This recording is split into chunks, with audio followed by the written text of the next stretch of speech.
Shalom, selamat pagi, selamat datang di Renungan Harian Toraya. Sebelum masuk di Renungan Harian Toraya, mari kita berdoa.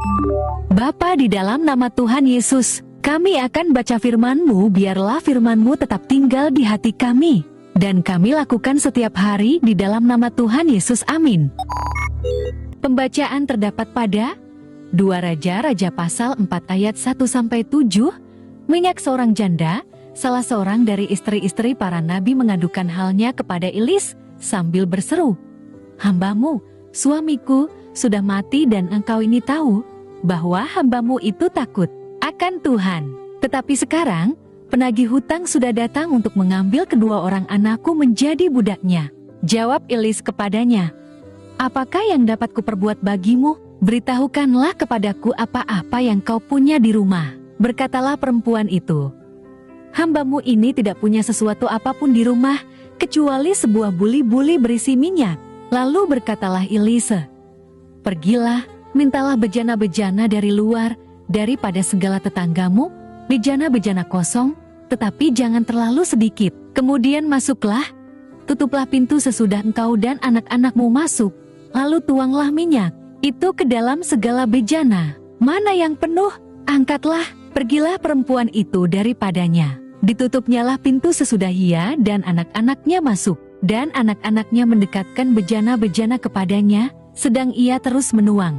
Ketika bejana-bejana itu sudah penuh, berkatalah perempuan itu kepada anaknya, "Dekatkanlah kepadaku sebuah bejana lagi."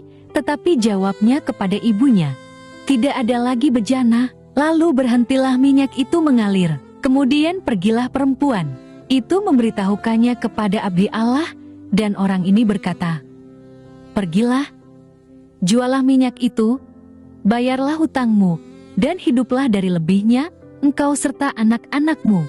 Hutangmu lunas dibayar."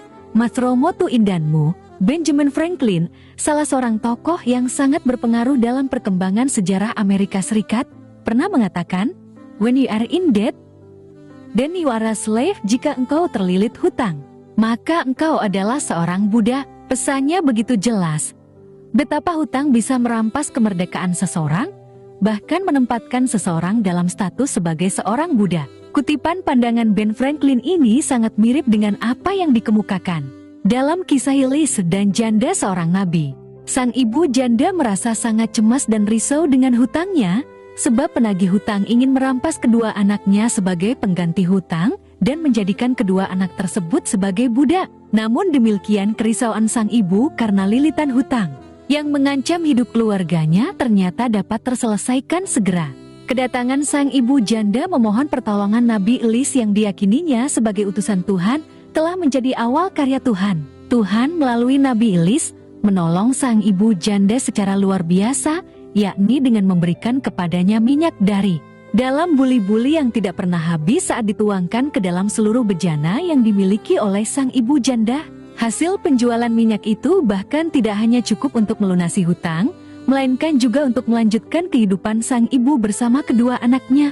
Kita semua sesungguhnya merupakan orang yang berhutang, namun Kristus telah membayar lunas hutang dosa kita melalui kematiannya di kayu salib. Bahkan tidak berhenti di situ, karya penebusan Tuhan dalam Yesus Kristus juga dilanjutkan dengan memberikan kita kesempatan untuk melanjutkan hidup yang lebih baik di masa depan. Amin. Mari kita berdoa. Bapa di dalam nama Tuhan Yesus, kami sudah baca firman-Mu, biarlah firman-Mu tetap tinggal di hati kami, dan kami lakukan setiap hari di dalam nama Tuhan Yesus. Amin. Selamat beraktivitas. Tuhan Yesus berkati. Amin.